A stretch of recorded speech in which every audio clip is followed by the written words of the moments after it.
চাচা হেনা কোথায়? বাবা, হেনার তো গতকাল বিয়ে হয়ে গেছে। না, এটা আমি বিশ্বাস করি না। চাচা আপনি জানেন আমি হেনাকে অনেক ভালোবাসি, আর আপনি কিভাবে পারলেন তাকে বিয়ে দিতে? আর আমার কথা কি হেনাকে বলেন নাই আপনি?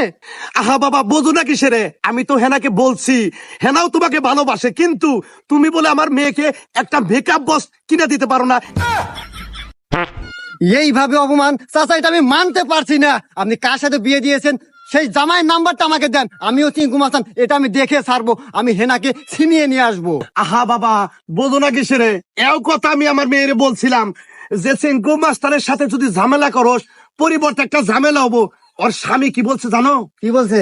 ওর স্বামী বলছে আমি হলাম চার থানার এসআই, আমার সামনে চেঙ্কু মাস্তান আমি জেলের ভিতরে বইরা রাখবো একবারে। আচ্ছা বাবা, তুমি ঝামেলা করো না, ওর জামাইয়ের নাম্বার নাও।